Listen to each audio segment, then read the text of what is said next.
En el aire de Radio Uruguay, La Máquina de Pensar. Amigos, ¿cómo están? Bienvenidos a Radio Uruguay, bienvenidos a La Máquina de Pensar. ¿Cómo andan? Nada, los Picapiedras, ustedes ya los conocen, no necesitan presentación. Y el cómic de esta semana dedicada a La Máquina de Pensar, al cómic. ¿Por qué? Porque se viene la convención Montevideo Comic, que ustedes saben es la convención anual acá en torno a la historieta, es el evento y bueno, cada día estamos tratando de hablar un poco de esto, que se trata de un evento que tiene muchísimas facetas, no vamos a hablar de todas las películas que están exhibiendo, que se van a exhibir este sábado y el domingo, que va a ser en un lugar nuevo, que es el Auditorio del Sodre, un lugar nuevo, realmente en un edificio nuevo, lujoso y mucho más grande que el Cine Teatro Plaza.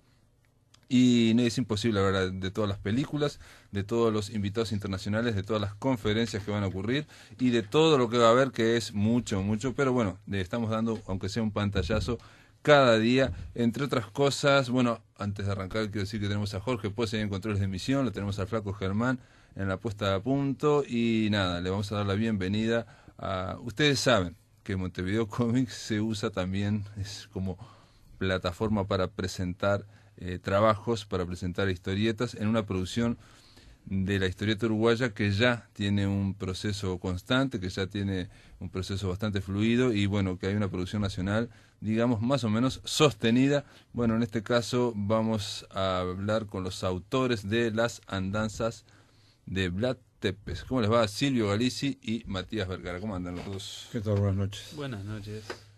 Matías Vergara ya lo conocemos porque la última vez que estuvo hablando de dengue, creo que estuviste por aquí en La Máquina de Pensar. Sí, fue en ocasión de dengue, ahora me imagino que un año, ¿no? O un poco menos, capaz. No tengo, ahí ya me mataste esa pregunta, no tengo que ser Porque fuera del micrófono, dengue no tengo que hacer ese micrófono. No, porque lo me lanzamos en las mismas condiciones que el este libro Montevideo ahora. Comic, correcto. Es lo que se hace casi todos los así, años, ¿no? casi todo el mundo trata de que la fecha de lanzamiento de los libros coincida más o menos con Montevideo Comics, que es como un lindo evento para lanzar un libro, para hablar sobre él y bueno, y ver directamente a la gente que viene a comprarlo. Y Dengue salió en mayo del año pasado. Igual entre dengue y este año hiciste no sé cuántos trabajos, digo, ¿no? O sea, no todos los trabajos aparecieron acá, ¿no? No, Estoy estoy lentamente perfilándome en un estilo exportador de material, entonces estoy trabajando bastante para el exterior. ¿Ah, sí? Sí, haciendo una cantidad de trabajo, pero igual estoy trabajando muchísimo acá para el medio editorial y todo. Una pregunta antes de empezar con Vlad Tepes y con Silvio Galici. ¿Qué suerte corrió dengue en el exterior? Dengue ha tenido, digamos, un camino relativamente bastante irregular, en el sentido de que cuando era una novedad logramos enviarle una cantidad de editoriales que lo vieran en una cantidad de sitios de reseñas y cosas por el estilo. Luego tanto Rodolfo como yo nos pusimos a trabajar en otras cosas, ¿no? Sí. La carrera permanente de la locura nos hizo olvidar rápidamente el libro y pasar a otras cosas. Sobre todo Rodolfo que trabajó mucho el año pasado, porque tenía ya arrancados muchos libros como el de Citarrosa y todo lo demás. El Club de los Ilustres. Claro, Rodolfo tenía como la cabeza fragmentada en 200 proyectos y yo tenía otros tantos con otra gente. Y lo que hicimos fue, luego me fui en octubre a Nueva York con el libro traducido al inglés de Dengue. Y lo estuve dejando con editores varios y recién hace 2 semanas, de octubre a esta parte, tuve las primeras, el primer feedback de un editor de allá, que lo había leído, que le había gustado mucho, que lo recomendaba y cosas por el estilo. Los tiempos a veces son medios enloquecedores en ese sentido, pero le ha ido bien, qué sé yo, o sea, a todo el mundo le gustó, creo, ganamos un par de premios. Pero yo voy al tema de que, bueno, dengue por la extensión y por la composición, la idea un poco era también a ver cómo podía caminar en el exterior, digo, ¿no? Esto que planteas vos, ¿no iban a hacer gestiones también con Brasil o no? Sí, las hicimos, pero no nos dieron mucha pelota. Está bien. Vamos a ver ahora cuando... En Paraguay les interesaba mucho. Y además tuvieron como una especie de epidemia ahora, ¿viste? Con el sí, tema aparte ahí hace calor igual que en dengue. Vlad Tepes es Silvio Galici, de alguna forma es raro porque es guionista, pero es el personaje, es el autor, es el actor. Es raro entrevistarlo a Vlad Tepes. Es raro a Silvio Galici. Pero aparte de una cosa que yo no sabía, es que vos no creaste el personaje. No, el personaje es creación de Guzmán Vila. Eso es sorprendente, sí, sorprendente. Contamos un poco primero, antes de hablar de la historieta, cómo fue creado el personaje, porque a mí me llamó la atención que es una operación bastante simple de Guzmán Vila, ¿no? Esa que es de hacer un vampiro, detective, pero ya que hay que ponerle un nombre, no, pero aparte con todas las características de Silvio Galizzi. Al hacerla, él la escribió, digo, o sea, estaba antes de prepararte o presentarte algo, ya la estaba escribiendo con todas tus características, y después tuvo que poner un nombre y la originalidad. Pero me ha brindado muchas satisfacciones el nombre. Pero a mí me parece esas operaciones sencillas y fáciles y simples, ¿no? Directas, ¿no? Es un vampiro uruguayo detective igual a Silvio Galizzi, ¿cómo le ponemos nombre? Porque hay que poner otro nombre y ponerle Vlad Tepes. Sí, Guzmán lo cuenta ahí un poco en el libro, ¿no?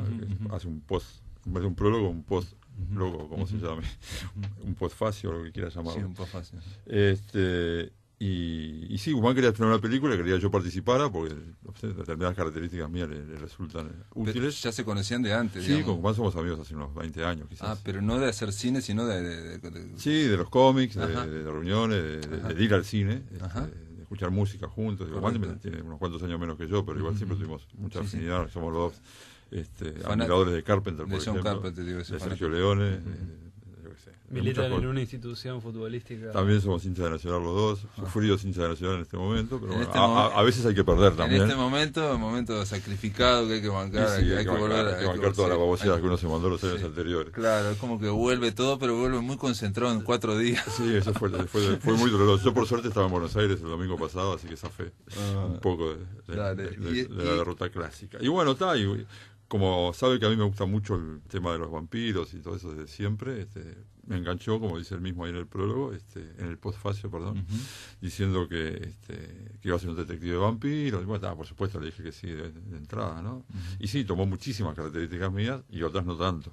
Eso es para la película aquella que se llamaba Sangre a la Mondiola. Sangre de la Mondiola de Banfield Killer. Está, eso, y que le hizo el guión él. Él lo hizo el guión, sí lo Ajá. escribió muy O rápido sea, el guión. y lo generó hizo. un personaje, hizo el guión, una cosa rápida, una película filmada también. Y después hicieron la segunda parte. Claro, la creo que segunda yo no parte la fue vi. idea mía porque me gustó seguir haciéndolo, nos gustó mucho hacer las películas y bueno. Que ahí está la hija de Vlad Tepes. Que no Claro, la es vi. digamos el McGuffin, el clásico McGuffin de Hitchcock, es la hija de Vlad Tepes. Y bueno, escribí el guión para esa segunda parte y la mayor parte, Guzmán alguna cosa metió, y conseguí actores de verdad para hacer algunos cameos y personajes mediáticos y bueno, y creo que quedó muy bien esa película. Ah, esa no La la primera estaba buena, Sí, sí, sí. era Pero- más espontánea, pero era la más, primera- era más la primera- amateur. pero la Las dos prim- son amateur, pero Pero la primera no tenía cameos, no aparece Henry Trujillo, Elio Gandolfo. No, Esa es la segunda. Gandolfo sí aparece, pero porque es amigo también de la barra. Pero En la primera no aparece Gandolfo. Gandolfo aparece en la primera, es el padre Lorenzo que también aparece en la segunda. Pero Entonces yo vi la segunda. Trujillo aparece en la segunda. Elena Suasti aparece Todos en la segunda. aparecen en la segunda. Ah, Todos los correcto. cameos de gente importante, entre Sí, sí. comillas. Walter aparecen. Reino también. Walter Reino, Gustavo Escanlar, Ignacio Arcuri, mediáticos y actores de teatro como Elena Suasti y bueno, como dijiste, Walter Reino. Mireya Pascual también. Mireya Pascual. Todo esto tiene que ver porque esto sería las raíces de este personaje, Vlad Tepes. Hay 2 películas, originada primero en un guión de Guzmán Vila, después en un guión tuyo en la segunda parte, y ahora llevarlo a lo que nació en película, llevarlo a cómic, a una historieta, Exacto. y que eso funcione en una, digamos, no novela gráfica porque no es una novela, sino que son más bien relatos. No, hay una novela gráfica de 50 y pico de páginas, que es la primera, y después sí hay 7 andanzas cortas, como las tituló Matías, de 4 páginas. Pero sí, en definitiva es una novela gráfica de 51 páginas. Que viene a funcionar esa novela gráfica como una precuela de las 2 películas.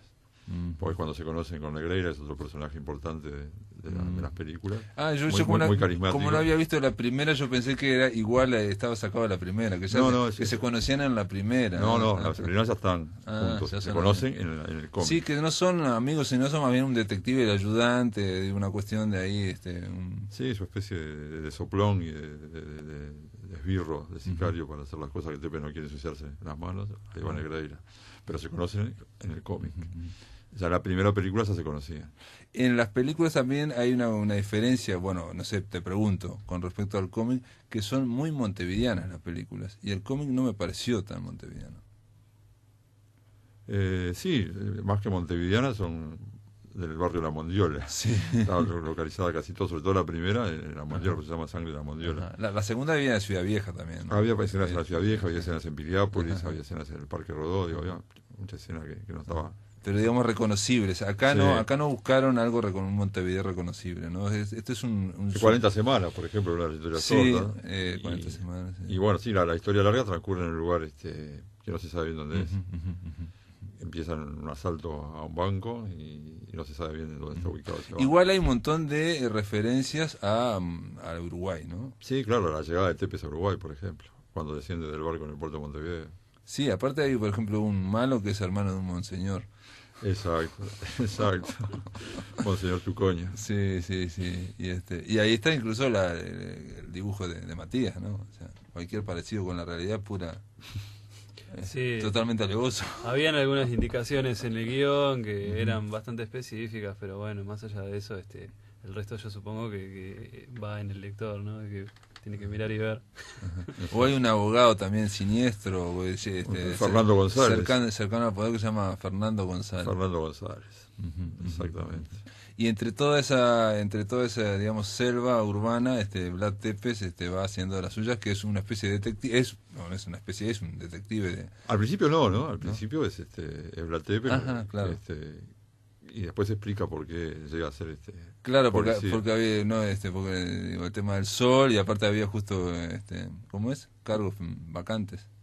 Es que los creó, exacto, los cargos vacantes que se crearon ahí En la policía, rápidamente. en vicio. Y hay una venganza de por medio, ¿no? Ujú. Que es digamos que el McGuffin de esta precuela es la venganza de Tepes por lo que le hicieron. Y Ahora, en toda esta historieta que yo no la leí, pero sabía que iba saliendo online, ¿no? El Marcho un Cuadrito.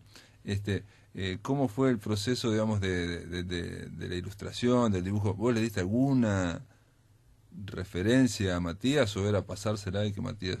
no, yo más o menos soy bastante puntilloso, capaz que un poco Ah, más, ¿sí? ¿no, Matías? Ah, que, mirá. que lo cuente Matías. No tanto. A ver, Yo pensé que trabajaba muy rápido, tipo tuya y mía. no, claro, lo que pasa es que, a ver, el guión que escribe Silvio es bastante descriptivo en cuanto a los ángulos de cámara, qué sé yo, a los aspectos, Exacto. a cuestiones por el estilo, y el resto de los elementos, como están sacados directamente de las películas, no son muy complicadas. Yo vi las películas, me acuerdo claramente, además lo veo seguido al señor, que es además el personaje, el protagonista, todo lo demás, entonces no me cuesta realmente colocarlo en la historia, dibujar, etcétera, no es tan complicado. Incluso, además, por el formato mismo de publicación que tenía, como vos decís, que era una página semanal gratuita en un sitio web que iba saliendo una por semana, en nuestro caso, ¿no? Luego que sale los miércoles, luego los martes y los jueves hay otras historias hechas por otros autores y va saliendo. Y bueno, era como ¿cómo decirte? A ver, es como un trabajo casi que de metido, sangucheado entre otros trabajos que uno va haciendo. Claro. Entonces yo decía, bueno, a ver, tengo este rato para hacer todo esto. Leía el guión y decía, bien, hagamos esto y esto. Y tratemos de sacarle el mayor rendimiento posible a una página, en mi caso por lo menos hecha en tiempo récord, ¿no? O sea, en el tiempo que a algunas personas les lleva a lavar la vajilla, yo arrancaba una página y la terminaba, lo cual es impensable. Y creo que se ve, creo que a lo largo del libro... Como, Lo bueno es que el mérito de eso es que no se nota que lo hizo así. No, porque no se nota mucho. Hay un detalle con respecto a otros trabajos tuyos, Matías, que yo le decía a Silvio cuando nos vimos, que me hizo acordar un poco a Sin City en algunas cosas, en que hay mucho negro, Claro. entonces es muy expresionista, cosas que por ahí quizás son más fáciles de hacer, no sé si son más fáciles o no, pero digo, Es y no es. una lámina todo en negro donde hay un poco de luz y aparecen dos tipos que... Sí, es y no es, porque por un lado son códigos, no es que metes negro, mucho negro y blanco y te resuelve el trabajo, porque hay que saber cómo usarlo, pero es una trampa, digamos, es en cierto modo un recurso que es rendidor por un lado y por otro lado facilita mucho trabajo, porque evidentemente donde hay negro no hay dibujo. Claro, sí. Es decir, sí. yo puedo dibujar el costado de un edificio con 60 ventanitas o puedo dibujar un costado todo negro de un edificio y con 2 lucecitas prendidas de una ventana o algo así. Entonces yo creo que estéticamente no se pierde mucho y de hecho mucha de la estética que pero la gente asocia... a veces se gana, Claro, en el caso de una cosa tan la dark, gente, tan oscura. Claro, sí. Además de que habitualmente es de noche, porque Tepes es un vampiro. Entonces ya sabías que iba a haber mucho negro por anticipado. No hay color. Cuando hay color o es una página color, vos decís, bueno, ¿cómo hago la noche? Con tonos de azul, con tonos grises, o sea, puedo representar la oscuridad de otras maneras, pero cuando la página es en blanco y negro, no hay mucho que hacer. Es, bueno, el cielo es una masa negra con puntitos blancos. Que son No, las pero por estrellas. ejemplo, a veces se podía trabajar mucho los grises y se podía trabajar toda una cuestión de entramados, y acá como que me parece, digo en general, hablando, obviamente hay páginas que lo comentábamos, hay una escena, una viñeta que es toda una página, ¿no? Un auto que se arranca, digo, eso es, ¿no? Para hacer el auto, las mujeres, los travestis que saltan, eso todo tiene un trabajo, obviamente. No, claro, a ver, no es que no sea trabajo, es que es una negociación, más o menos un tira y afloje entre lo que uno tiene tiempo para hacer, lo que puede quedar bien y los recursos que tiene a mano. Lo importante, yo creo que cuando uno lee la historieta es que eso no se note, nada de eso, ¿no? Estamos de acuerdo, Sí, ¿no? sí, Obviamente, en que realidad, sea, yo qué sé, que se sea entienda. fluida. Claro, que se entienda, que sea fluida, que funcione con la historia y que genere algo parecido, ¿no? O sea, a por lo menos lo que está en el guión. El guión ya viene con una impronta, claramente, que vos lo lees, el guión, y decís, bueno, esto es una historia muy dark, de género fuertes, o sea, porque hay mucho policial, hay humor negro, hay balazos, hay sangre, yo qué sé. Es muy políticamente incorrecta. Es eso sumamente podemos hablar de políticamente eso después de la pausa, pero en realidad sí está jugada totalmente al género. O sea, cuando digo jugado al género, es que casi tiene un techo también. O sea, es decir, está jugado a que dentro de ese género tiene que ser algo entretenido, fluido y con mucha intensidad. Sin algo que a veces nos es difícil a los uruguayos, me parece, ¿no? Que es funcionar dentro del género y no querer ser trascendente o generar alguna especie de mensaje o algo, ¿no? O sea, acá como que está todo en torno a este vampiro y a esas andanzas, ¿no? Sí. Yo creo que en este caso, tanto la intención de Silvio como la mía, por el formato que tenía la obra y por el tipo de público al que iba dirigido y por cómo lo estábamos haciendo, pienso lo mismo. Es decir, realmente dijimos, bueno, si esto va a ser de género, va a ser de género. Vamos a hacer humor negro, va a tener estas características y bueno, que las tenga. O sea, no nos vamos a ver, no nos vamos a desintegrar las neuronas tratando de hacer esto más pasable o más aceptable, más allá de alguna censura puntual que yo tuve que ponerle al guión. No, pero digo que se podía hacer una especie de aliento simplemente metafísico o medio filosófico que No, podía tenerla, no. y de hecho podía tener, digo, como Creo que no ocurrió lo con tiene. Matri, pero acá no, acá la idea es algo, o 300, por ejemplo, por decir algo, ¿no? O sea, que tienen otras dimensiones. Acá la idea es tratar de hacer algo que sea rápido. Si has visto las películas, digo, así cortito, ¿no? De Silvio, o sea, que son justamente la base de este cómic, las películas de Vlad Tepes carecen absolutamente, creo, de un trasfondo filosófico, de algún tipo de reflexión. O de crítica social, digamos, o a la de- sociedad corrupta, bla, No, bla, eso bla. sí lo tiene este cómic, eso sí lo tiene. Pues eso está buscado a través de varias historias. Bueno, ya lo dijimos, ¿no? El abogado corrupto, el monseñor, el mafioso, Los estereotipos los sociales. tipos sociales como la murga, Sí, la murga que es mantenida Santa por el Claus. gobierno, sí. Hay mucha crítica social. Un episodio de Tania Ramírez. Después de la pausa seguimos con Silvio Galizzi y Matías Vergara. Estamos hablando de las andanzas de Vlad Tepes, que se va a presentar el 18 de mayo en Montevideo Comics, ahí en el auditorio del Sodre. En el aire de Radio Uruguay, La Máquina de Pensar.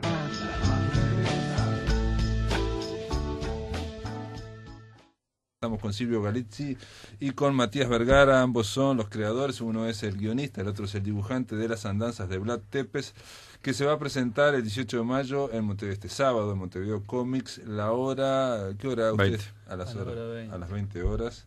Lo van a presentar ustedes dos, nada más. Y probablemente Sánchez Abulí. Ah, Sánchez Abulí, que es el que hace el prólogo, que Exacto. me sorprendió. Cuando yo leí el prólogo no sabía que era de él, pensé que lo había escrito Santulo. ¿Por qué? Porque te conoció a vos, Fito, en la Semana Negra, entonces yo me Pero imagino- nosotros nos conocíamos mucho antes. ¿Ah, sí? nosotros. ¿Ya se conocían antes? Como Vergara sí los conocíamos bien de vista, pero nos conocimos realmente en la Semana Sí, Negra. ahí nos conocimos. Pero con Rodolfo sí nos conocíamos de bastante Ah, antes. bueno, entonces yo Varios pensé que años era antes. él, y cuando iba leyendo el prólogo, ¿pero qué? ¿Por qué escribe así tipo español? Tú y a ti, no sé qué, digo, pero a veces tiene esa cosa, Fito, de medio mexicano que... Sí, del español neutro. Sí, ese español neutro, pero no, resulta que estaba escrito por Sánchez Abulí, que es uno de los invitados internacionales de este Montevideo Comic y que es alguien que hizo Torpedo 1936. Exacto. Torpedo, ¿no? que como estábamos hablando hace un rato, tiene Tepes tiene algunas cosas de Torpedo, ¿no? Sobre todo la mala leche, como decía Matías hace un rato. Sí, tiene dos cosas. La incorrección política, fundamentalmente. Exacto, tiene dos cosas. Una es, digamos, la ironía, digamos, medio bestia, el humor un poco bestia. Después la incorrección política, ¿no? Porque en el caso de Torpedo 36, en los años 30, es un gángster, desde que es chiquito hasta que es grande, él va recordando, y es un tipo que bastante corto encima, ¿no? Y un terrible asesino, asesino. Sí. Violador, de todo un poco. Sí, es terrible, es una bestia. Pero aparte a la vez no lo parece, ¿no? Porque es un tipo bastante atildado, un tipo, ¿no? Bueno, Sánchez Aulí tuvo serios problemas en España cuando empezó a publicarse Torpedo, serios problemas desde el punto de vista de comentarios de lectores, porque también políticamente incorrecto, bastante políticamente incorrecto, yo que sé, un ejemplo a los puertorriqueños y a puertorriqueños. Claro, lo que hizo Sánchez Aulí, digo, para entendernos... Una cortita, sí. Es un maestro del juego de palabras, Sánchez Aulí. Sí. Maestro del juego de palabras.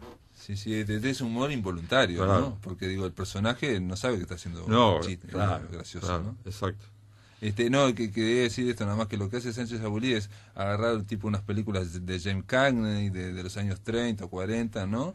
Lo que lo hace es, en la historieta no hay el control político que hay en el cine, que tenía James Cagney o que tenía Humphrey Bogart, entonces lo que hace es apretar el acelerador a fondo, ¿no? O sea, son las mismas historias, pero... sin ningún tipo de freno, digamos, de corrección política o moral, o no, o sea, ahí el tipo va a fondo. Y Vlad Tepes, de alguna forma, yo te decía eso, y me hizo acordar también a Boogie el Aceitoso, también, que es otro que no tiene freno político, ¿no?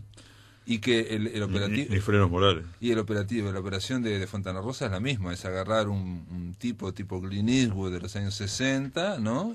Pero ponerlo en lenguaje historieta, o sea, sin ningún freno, porque la historieta tiene eso también, ¿no? Que no tiene esa censura tan importante que tiene la industria cinematográfica, ¿no? Sí, porque... yo te reconocía que Torpedo sí fue una fuente de inspiración para Tepes, y quizás sí inconscientemente Boogie también. Pero lo de Boogie no fue consciente. Boogie el Aceitoso. Aquí para que vean de qué estamos hablando, porque claro, estamos hablando de conceptos muy abstractos, ¿no? Pero por ejemplo, Vlad Tepes en un momento dice, no sé qué odio más, si la limosna o los niños, ¿no? Y bueno, y pasa por arriba un minusválido, ¿no? En el auto. Lo que pasa es que eso era un hecho de la realidad. No sé si te acordás que en esa época, en el barrio 40 Semanas, habían asaltado a un taxista, un tipo que pasaba con una silla de ruedas, el taxista paró y sacaron un revólver y lo robaron. Eso fue un hecho de la realidad del año 2012. No sabía. Se llama ese de sensación térmica, se llama. Exacto, sensación térmica se llama ese. Y lo que hace, digamos, Vlad Tepes al mismo... Sabiendo lo que había pasado, y camina por arriba con el auto. Claro, al estilo de Boogie el Aceitoso, pasa por encima con el auto, hombre que es terrible. Que en este caso era verdadero. Claro, no, es terrible. Y después con la limosna también, al niño no sé qué le hace, o sea... Le dice que le dé el cambio de 50 y se le lleva todo el dinero que tiene el niño. No le da el billete de 50. No le da el billete de 50, obviamente. Mirá. Sí, terrible, bajo lluvia, el niño pidiendo limón. No, digamos, hay una cuestión de incorrección política exagerada, ¿no? Y está buscada eso, como te decía hace un rato, porque a mí me tiene harto esta ola de corrección política imperante en el mundo y que ya ha llegado a Uruguay. Que eso que sé, que no puedas llamar a la cosa como siempre la llamaste porque estás discriminando, digo. Yo creo que discriminás con los hechos, no con las palabras. O decirle puto, negro o lo que sea a una persona, no la estás discriminando por eso. Porque si yo me voy a pelear con alguien y es un pelado, le voy a decir pelado de mierda. O si es un gordo, le voy a decir gordo de mierda. Y no porque lo estés discriminando, sino vos porque en ese momento perdés un poco el razonamiento y actuás como te sale, ¿viste? Y si le querés ofender al otro, le vas a buscar el defecto que tenga el otro, pero no porque yo tenga bronca a los gordos, a los negros o a los pelados. No, pero aparte, incluso si uno quiere, digamos, reflejar o quiere generar algo que de alguna forma refleje la realidad o dar mayor espontaneidad, no podés poner en esa espontaneidad cosas correctas políticamente, porque no ocurre espontáneamente en la realidad. Claro. Pero más allá de eso, encima está buscado, ¿no? Está buscado molestar a la gente que se siente no, y acá políticamente correcto. Pero Vlad Tepes aparte es una bestia, ¿no? Como Boogie el Aceitoso también. Claro, en un momento dice, sí, en vez de son afrodescendientes, dice, no, para mí son árbol descendientes. Es un claro homenaje a los juegos de palabras que te decía de Sánchez Aulí. Ah, correcto. No es que lo haya usado, pero intenté homenajearlo de alguna manera usando un juego de palabras. Pero aparte Vlad Tepes lo dice sin darse cuenta. También, como él cree que está haciendo correctamente político. Muy bien. Claro. Es terrible, terrible.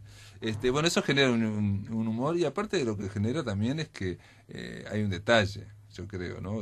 Los dibujos de Matías y el tema de que estamos hablando de una historieta que podría, para lo que no podemos mostrar, digo, capaz que está muy lejano, digamos, pero Sin City, digamos, en el sentido que está bastante estilizado, es muy expresionista, muy negro, mucho contraste. Entonces lo que estamos hablando es del mundo de la historieta. O sea que todas estas frases y estos personajes están dentro del mundo de la historieta. ¿Me explico? ¿No? Sí, claro. Sí, la historieta en sí, o sea, a ver, a diferencia de lo que generalmente se está planteando ahora, digamos, contemporáneamente, en cuanto a que la historieta ya es una forma de arte maduro, que puede expresar una cantidad de cosas, de todos modos, en el fondo, digamos, del corazón de la gente, la historieta sigue siendo justamente un vehículo para el género, ¿no? Es decir, la gente, yo te digo, cómics, fuerte, y vos pensás en un par de tiras humorísticas y luego en un tipo a contraluz, en blanco y negro, o en una situación de acción o de aventuras o algo por el estilo. Es así, está en la mente de las personas. El blanco y negro sigue hasta el día de hoy, a pesar de que hay millones de maneras de hacer una historieta, sigue siendo algo que está, digamos, como digamos, bajado y colado hasta convertirse en la esencia más pura, digamos, de la historieta, que es el blanco y negro contrastado, esa imagen como dura de género y todo lo demás. Sigue siendo bastante así hasta el día de hoy, ¿no? Sí, cuando hablamos de cómic nadie piensa, por ejemplo, en un relato sobre el Alzheimer entre veteranos. Claro, pero es una obra maestra. Es una obra maestra. Es pero, una obra, pero nadie claro. piensa en eso en cómic, ¿no? Claro, y por eso nos sorprende y es maravilloso y es lo que hace que camine, digamos, y que siga evolucionando la forma de arte en algo más interesante que lo que ya tenemos. Lo cual no quiere decir que no podamos, digamos, seguir encontrando una satisfacción estética y de género y de sentido en lo que ya está, digamos, lo que ya se generó y lo que ya está en la mente de las personas. Pero eso, digamos, cómic. eso lo decís vos desde el punto de vista de artista, como vos, Matías, y en arte en general. Ahora, si vamos a Uruguay, a la historia del cómic en Uruguay, Vlad Tepes capaz que, digo, era necesario.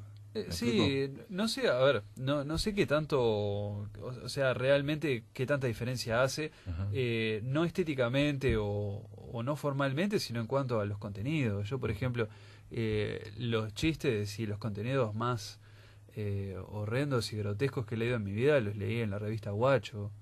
Ajá. La revista Guacho hizo chistes con la locomotora que se llevó puesto unos cuantos en Jung, Sí. con famosos que están acusados de haber ingresado a un hospital con una persona, digamos, abotonada, o sea, cosas horrendas, chistes grotescos con abortos, qué sé yo, como Gustavo Sala, una cosa así. Sí. Entonces, en realidad, digo, eso ha estado siempre, en cierto modo. Cuando no está en la historieta, está en otros lugares, pero está. Entonces no. De todas formas, la andanza de Vlad Tepes lo que hay es simplemente casi nada, es la continuidad de un personaje en dos medios, ¿no? Que nace en el cine uruguayo, digamos, bizarro, y continúa la historieta uruguaya bizarro. Recorrió el camino inverso que habitualmente se recorre. Habitualmente vas de la historieta a la película, no de la película a la historia. Pero ahora está servido, entonces ahora el próximo paso es ir a hacer teatro. Tiene que ser teatro. Es el famoso, es una palabra nueva que se usa mucho ahora, que es el famoso transmedia, ¿viste? Que si vas a planificar algo lo tenés que planificar en varios medios distintos, tipo, bueno, ¿y quién escribe la novela? ¿Y quién va a hacer el videojuego y el sitio web interactivo? ¿Y quién va a hacer la aplicación de iPhone? Y todo junto, ¿no? O sea, más que pensar en una sola cosa, se piensa... Bueno, pero acá estás en Uruguay, entonces los medios, a veces los caminos son distintos, ¿no? Pero está Transmedia. yo dejo el planteo, está hecho para teatro también, no tiene que hacer teatro, que acá se adapta todo a teatro y no hay nada que no se adapte a teatro. Puede ser el debut de Silvio sobre las tablas, él ya es actor. Es el protagonista de Vlad Tepes 1 y 2. Bueno, actor es un exceso de lenguaje. Bueno, está bien, es el representante corporal está bien. del papel frente a la cámara. Es su propia creación. La encarnación de Vlad Tepes. Es la encarnación de Vlad Tepes. No, la creación literaria de Guzmán Vila. Exacto, sí, es Vlad Tepes está hecho inspirado en usted y usted lo encarnó. Silvio Galizzi, Matías Vergara, gracias por estar acá en La Máquina de Pensar. Esto está planteado. Si ustedes quieren ir a Montevideo Comics, pueden ir este sábado a las 20 horas. Se presenta esta historieta, y bueno, también se puede comprar durante el sábado y domingo, ¿no? ¿Se va a vender solo en festivales, leí o algo así, no? No solamente festivales, en Yo alguna leí en librería algún se va lado a eso, vender, sí. en alguna librería se va a colocar, pero va a ser una distribución nuestra, ¿no? No da para una distribuidora. Bueno, gracias por estar aquí, gente. Bueno, Gracias a vos, igualmente. Pablo, y a las órdenes siempre. En el aire de Radio Uruguay, La Máquina de Pensar.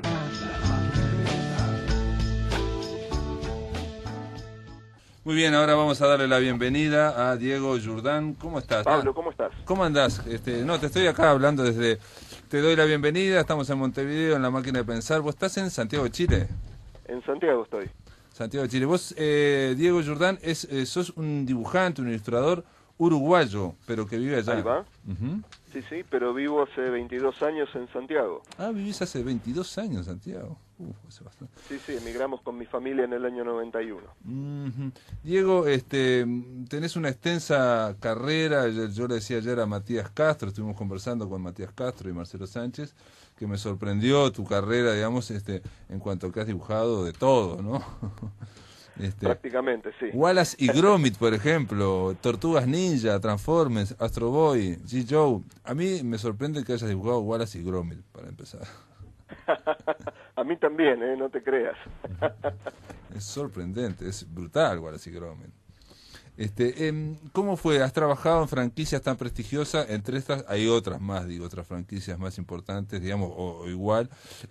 ¿Siempre desde Santiago? Siempre desde Santiago, aunque en una época breve estuve viviendo en Estados Unidos mientras hacía Tortugas Ninja, por ejemplo.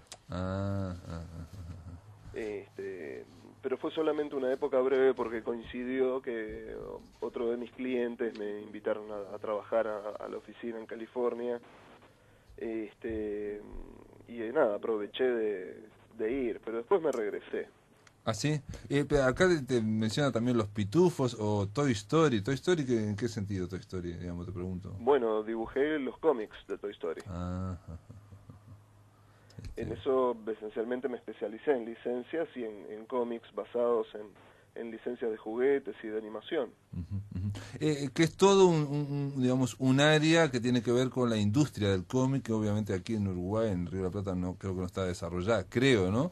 Entre otras cosas, digamos, el lado, a ver si cómo te hago la pregunta, digamos, el dibujante como artista, digamos, se tiene que alinear en un proyecto que ya viene dado. Bueno, lógico. Lo que pasa es que no se trata del dibujante como artista, es más bien el dibujante como plomero, electricista o carpintero. Exacto, alguien que tiene que ser eficiente, eficaz y rápido, ¿no? Exacto. Es un oficio tan digno como cualquier otro, claro. Pero no soy Picasso. De todas formas, se requiere, creo yo, mucho talento para pasar de franquicia en franquicia. Estamos hablando de estilos muy diferentes. Wallace y Gromit con Toy Story no tienen absolutamente nada que ver. Y aparte que encima te contrate la industria, ¿no? Que debe ser selectiva. Sí, bueno, sucede que no tengo opción. Cuando me quedo sin trabajo en un lugar tengo que buscar en otro. Y siempre trabajás, digamos, obviamente ahora con Internet estás en Santiago, pero trabajás para otros países, digamos, en general. Claro, principalmente para Estados Unidos y para Inglaterra y últimamente también un poco para India, ilustrándoles historietas educacionales para niños.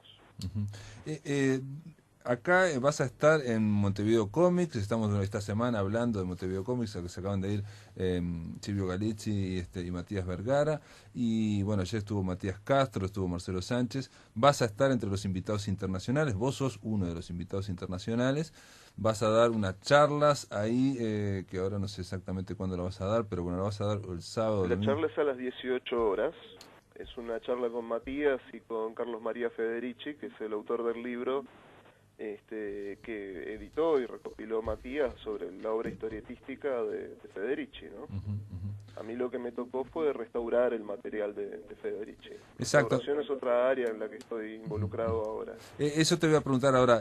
O sea que para los amigos que quieran ir a escucharte, a escuchar a Matías Castro y a vos, que vas a estar ahí con con Carlos María Federici, que también va a estar aquí en La Máquina de Pensar. Carlos María Federici es un autor, guionista, dibujante y novelista, que va a estar el jueves aquí en La Máquina de Pensar. Bueno, vos vas a estar los tres juntos, un clásico de la ciencia ficción, llega Federici, Detective Intergaláctico. Esto se va a presentar el sábado a las 18 horas.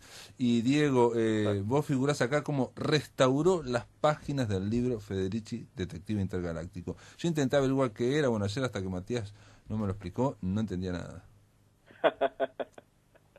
Y no entendía, ¿sabes por qué? Porque Federici es un autor, pero a la vez figuraba como si fuera el protagonista del libro y a la vez no estaba dibujado por nadie, sino que estaba restaurado por Diego Jourdan.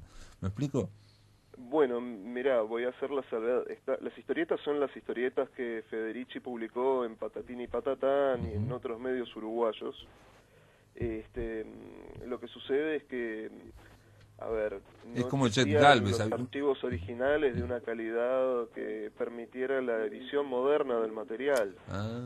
Entonces se trabajó a partir de los originales y a partir de scans de algunas cosas publicadas que rescatamos, que yo restauré con medios digitales para su edición actual, en el libro justamente que compiló Matías. O sea que vos hiciste la restauración para que tuviera un nivel alto, digamos, de calidad en la imprenta. Exactamente. Exactamente. En eso consiste el trabajo cuando uno restaura historietas y otro tipo de cosas. Por ejemplo, me ha tocado restaurar algunas tiras de Mickey Mouse para la edición que hace una editorial americana llamada Fantagraphics, que son tiras que se publicaron originalmente en diarios, de las que no se conservan originales. Y aunque es un trabajo que normalmente Fantagraphics hace dentro de sus oficinas, a veces algunas tiras escapan un poco de la habilidad de la gente que ya tienen y ahí es cuando me llaman a mí. Eso implica, entre otras cosas, que de repente tenés el ratón Mickey, digamos, escaneado de un diario. Ajá. B, que el color y todo eso a lo largo de mucho tiempo ha ido cambiando. ¿Cómo haces, pregunta, cómo haces para, primero, digo, está el tema de la definición del dibujo y está el tema del color? En la la de Federici, Detective Intergaláctico, no sé si hay a color, son todos en blanco y negro, no lo vi el libro todavía. A ver, la historieta Chet Galvez, que es la principal del libro, originalmente se publicó a color. La edición del libro, en cambio, es en blanco y negro. Afortunadamente contaba con los originales. Claro que estamos hablando de originales de hace 30 años. Entonces, habían fallas que van más allá muchas veces del trabajo típico de limpieza que uno puede hacer, de sacar manchas de humedad, imperfecciones, cosas que de repente se rasparon con el uso, sino que también tiene que ver con el realce del dibujo, del dibujo que a veces se borronea, ¿no? Más imagínate cuando uno trabaja con una tira escaneada de un diario, donde a veces los colores se convierten prácticamente que en plastas negras que es imposible separar del dibujo. Pero bueno, hay distintos grados dentro del trabajo que uno hace. Yo, para que te hagas una idea, también restauro cuadros de historietas románticas para un proyecto online que se llama Las Kiss. Y en ese proyecto me toca reentintar el trabajo desde cero. Estamos hablando de románticas del siglo XIX. ¿Cómo? ¿De romántica estás hablando de historietas del siglo XIX? No, historietas románticas de los años 50, 60, tipo Corín Tellado, donde la chica sale con la lágrima y el muchacho que la abraza. Bueno, dos preguntas, digo. Una, ¿qué salida económica tiene eso? Yo le decía ayer a Matías, me imaginaba, digamos, como teoría, no sabía que se restauraban historietas, era de que en un momento de una gran difusión tecnológica hay coleccionistas o gente que le interesa tener en papel y bien hecha una historieta de hace 70 años. ¿Puede ser por eso? Por supuesto, así es como funciona. Lo que sucede es que cada editorial tiene políticas distintas. Tenés editoriales que deciden reeditar el material de forma facsimilar. Se lo reedita en un buen papel, pero son básicamente scans de baja calidad, donde vos ves el punto de impresión, por ejemplo. Eso se estila mucho. Me tocó trabajar en un libro de Los Tres Chiflados que se editó así. y sin embargo para las tapas me pidieron que reentintara y recoloreara desde cero para que fuera mucho más llamativo que estos scans deslavados de las historietas. Ahora, otras editoriales, por ejemplo, bueno, Fantagraphics en algunos casos, Marvel, etcétera, hacen una restauración mucho más profunda del material. Como te decía, es material del que no se conservan los originales y muchas veces no se conservan tampoco las películas de impresión. O sea, la salida, digamos, comercial pueden ser para coleccionistas o para gente con mucho, digamos, de un nivel, digamos, de exigencia, o si no, facsimilares, te referís a sacarlos de nuevo al mercado con tiraje, gran tiraje. Bueno, no necesariamente. A veces los coleccionistas también les gusta la edición facsimilar porque tiene ese je ne sais quoi de la nostalgia, ¿no? Del punto de la impresión, de que parezca una historieta vieja. Ajá, que sea igual. Facsimilar te refería a que sea igual a lo que salió hace 70 años. Claro, exactamente, pero no con la calidad de hace 60 años, sino que es el scan de la revista ya amarillada, ¿no? Ah, y sale así amarillada también. Ah. Y sí, sale así, en algunos casos. Por ejemplo, en Argentina hay varias ediciones del Eternauta, y aunque las más populares son ediciones con las páginas limpias, también salió hace poco una edición facsimilar para el coleccionista estudioso que le interesa tenerlo como se publicó originalmente, aunque esté en un mejor papel. Ahora, también hay otro tipo de salida comercial que tiene que ver con reflotar el material para las nuevas generaciones, como en el caso Disney, que los niños de ahora releen las historietas que ya se publicaron hace 40, 50, 60 años. Y ahí tienen que tratar de ser lo más parecido a lo que eran hace 50 años y punto.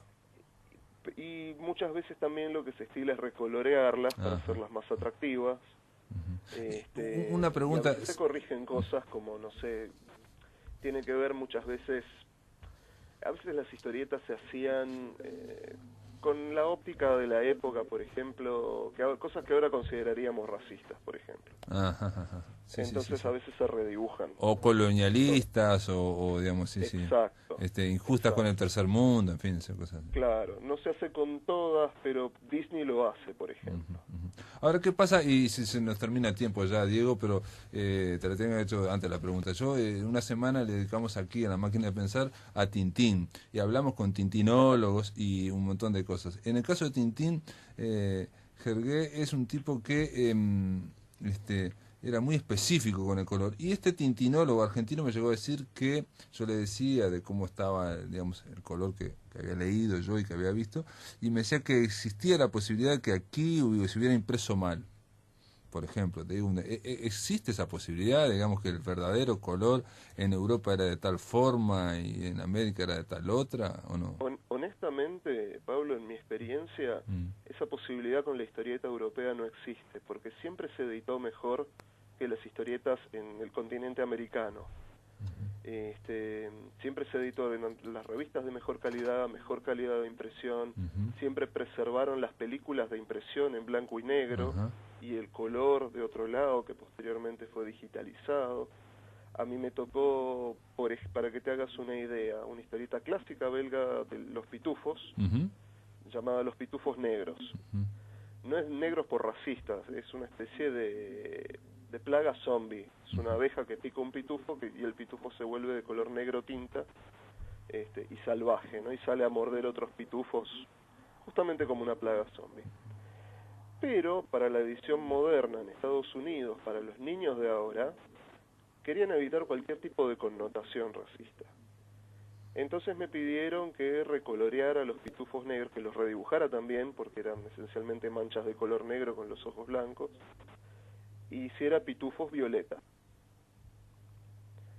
Y salió editado así. Sin embargo, el trabajo que yo tuve que hacer de restauración del material original fue exclusivo de convertir estos pitufos negros en pitufos violetas. Porque la calidad del material que me mandaron para trabajar era impecable. Era impecable, claro. Entonces, en Europa, sobre todo en el mercado franco-belga, no se caen en esos temas. Muy bien. Se resguarda la historieta, Sí, se sí, la sí, sí. cuida, entonces siempre está la posibilidad de encontrar el material. Claro, con digamos, con una mirada un poco más artística y no tan industrial y tan de quita y pon, ¿no? Exacto, o al menos literaria, es un entretenimiento más de la mesa del café que del baño. Claro. Diego Jordán, vas a estar el sábado aquí, te mando un abrazo. Voy a estar yo también en Montevideo Comics, voy a ver si te conozco, si te saludo. Pero si no, que estamos encantados de recibirte y espero que lo pases muy bien en Montevideo Comics. Estamos hablando de gente que vale la pena conocer. Diego, te mando un abrazo de acá, desde Montevideo. Muchísimas gracias, Pablo, un abrazo para vos también. Chau, chau. Mañana, amigos, vamos a recibir a Rosana Maleneski, que es la presidenta de la Casa de los Escritores del Uruguay, para hablar de las gestiones que van a ocurrir ahora, las 9 próximas actividades.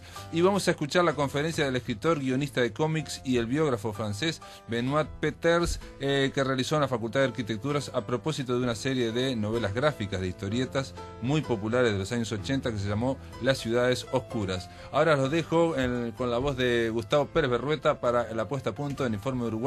Nosotros seguimos mañana aquí a las 20 horas por Radio Uruguay. Que lo pasen muy bien.